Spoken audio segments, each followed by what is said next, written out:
Ал Феруза ханым, қош келдіңіз Алматыға. Қош көрдік алматыларыңызды. Маңғыстауда, Жаңаөзенде және Ақтау қаласында халықтың газдың бағасын төмендету үшін көшеге шыққан естіп жатқан шығарсыз. Кеше ғана 2000 еді, бүгін 10 мыңнан асты. Естіп, қазір жаңалықтардың барлығына екі көзімізді, екі құлағымызды түріп отырмыз. Жақсы жаңалық болса екен деп, билік оң бір шешімге келсе екен деп. Бүгін мен Алматыға бір жұмыс бабымен келгем. Астанада естіп жатырмын, шыққан аналар. Бүгін жаңа видеозвонокпен маған шықты, маған хабар келді, Алматы аудандық роботысына бүкіл аналарды салып алып кеткен туралы. Астанадағы аналарды ма? Иә, Астанадағы көп балалы жалғыз басты аналар. Өзіңіз білесіз, қоғамдық белсенді бір топ аналар бар Астанада. Сол аналар Жаңаөзенге қолдау көрсетеміз деп. Енді қарусыз жай ғана шығып қолдау көрсеткен ол енді мен бір қылмыс деп, оны бір жаңағы әкімшілік құқық бұзушылық деп мен ешқашанда оны санамаймын. Өйткені әрбір азамат қолдау көрсетуге де, ойын ашық айтуға да құқы бар. Өйткені біз демократиялық мемлекет болып танылғанбыз. Өзіміз міне демократиялық мемлекет, демократиялық мемлекет болып заңды түрде енгізілгеннен кейін әрбір азамат өзінің ойын ашық айтуға, жаңағындай көңіл толмайтын жағын или болмаса тағы да бір топтарға былай өзінің қолдауын көрсетуге, енді біздер енді қазақ болған соң, қазақтың аналары бүгін солай жаңа неге шыққаннан кейін қолдау білдіруге бір алаңға шығып, жаңағындай бір қан төгіс соғысқа шыққан жоқ. Оларды не үшін олар алып кетеді? Енді бұл үйреншіксіз жағдай, жаңа біздің мынау әділетсіз биліктің осындай әрекетке баратыны. Бүгін кешкі сағат 19:00-де тағы да белсенділер Астанада бәйтерекке барамыз деп жатыр екен. Естідіңіз бе? Ол жайында қандай хабарыңыз? Иә, маған да хабарласты. Мен айттым ол кісілерге, мен данный момент қазір Алматыдамын. Бірақ егер де қандай да жағдай болса, осы Жаңаөзенге болып жатқан жағдай, енді бұл Жаңаөзендегі көтеріліс, ол тек жаңаөзендіктердің ғана бір қызығып тұрған мақсаты емес, бүкіл халықтың талабы сол деп ойлаймын. Өйткені ол жаңаөзендіктердің жеке басының, Жаңаөзеннің ғана проблемасы емес. Ол бүкіл қазақтың проблемасы, Қазақстанның проблемасы. Сол үшін бұл жан-жақтан қолдау көрсету деген, бұл енді біздің өзіміздің адамилық неміз, парызымыз деп ойлаймын. Феруза ханым, қазір енді сол Жаңаөзен, Ақтау шықты, Алматы кеше 10-15 адам шыққан. Астанада енді шығамыз деп жатыр. Басқа қалалар қалың ұйқыда жатыр. Оларды ояту үшін не айтар едіңіз? Енді не айтқанда, енді білмеймін, қазаққа ұңғату, халыққа ұңғатып келе жатырмыз осы уақытқа дейін. Енді мынау Жаңаөзен көштің басын бастап өзі не болса да, қазір мынау батырдың, барыстың, бөрінің басының бәрі сол батыстан шығып жатыр. Қызуқанды мынау жағдайлар интернетті бұғаттап жатқан сияқты. Өйткені Алматыда бүгін алаңда жаңағындай өзім белсенділер қатысып жатқан сияқты. Соған жаңада енді бір бағдарламаға, аналардың тақырыбымен бір бағдарламаға келгем қатысуға.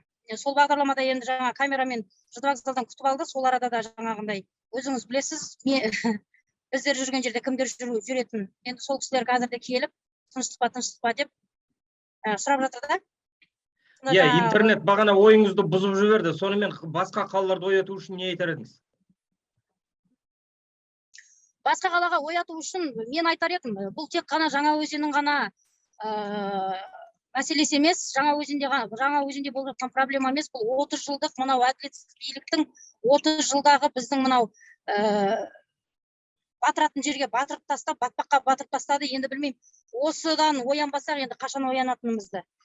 Біздің міне батыстың қазір мынау әрекетінде, енді осы батыстың әрекетіне оянбаса, мен білмеймін, менің өзі шынымды айтсам, дәл қазір сөзім шығын деп айтар едім бар ғой. Мен уже ояту үшін де Дума мырза өзіңіз білесіз, қаншама әрекеттерге бардым, әйел болсам да қаншама әрекеттерге бардым. Қаншама мәселен өзімді талай рет оққа да шоққа да ұрдым. Енді менің айтарым халыққа, қалың ұйқыда жатқан халыққа, ояну керек. Оянғанда да қалай ояну керек? Уже саясатқа араласуымыз керек. Саясатқа араласпасақ, біздер ертең саясаттың ойыншығы болып кетеміз. Міне уже көштің басын бастайтын адамды күтіп отыр едік. Көштің басын бастап Жаңаөзен шығып берді ғой. Енді тағы не күтіп отырмыз? Не күтіп отырмыз қазір мәселен? Не күтіп отырмыз?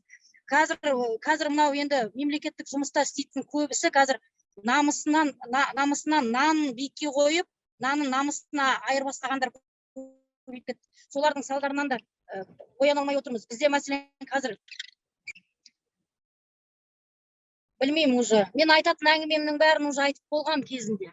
Қазір енді менің бір жағынан қазір менде уайым болып тұр. Бүгін біз жаңа өзенге көз тігіп, жаңа өзенді қолдап отырмасақ, 2011 жыл жағдай қайталана ма деген. Мәселен сондай уайымдармен қазір менің санамда сан қилы ойлар тұр да, қазір мен ойымды даже жинақтай алмай тұрмын. Шынын айтсам. Қазір мен мұнда бір бағдарламаға сұхбат беруге келдім, бірақ ойымның бәрі жаңа өзенде. Мен ана 2011 жылдар енді олардың қастарында бірге қол ұстасып оққа ұшпасам да, олардың жағдайын іштей мен өзім сезінгем. Мынау желтоқсан кезі баяғы біздің 2011 жылғы мынау неде қайталануы тағы да мынау. Енді міне 2021-де 10 жыл өткенде қайталанып отыр, 2022 жылға өткендегі жағдай. Енді осы жағдайда қалың қазақ, ұйықта жатқан қалың қазақ оянбаса, қазақ өзін қорғамаса, қазақ өзін қолдамаса, біз уже құритын жеріміз құрып уже бітеміз. Құлдық санадан арылуымыз керек. Шешінуіміз керек. Үстіміздегі анау қорқақ болып киіп алған тонымызды шешуіміз керек. Бір басқа бір өлім. Қайтсең де ол өлім келеді. Ең болмағанда елді қорғап достойны өлу керек деп ойлаймын. Үйде крыса сияқты тығылып сасып өлгенше, ең болмағанда еліңе титтей де болса бір тамшы қаныңды төгіп өлсең де, мәселен менің өзімнің мақсатым сол. Өзімнің алдыма қойған мақсатым. Сол үшін жаңа өзенге менің қазір тағы бір нәрсе айтарым. Сіздің каналыңызды пайдалана отырып, сіздің арнаңызды пайдалана отырып айтатыным, Қазақстан Республикасының президенті Токаев мырзаға үндеу.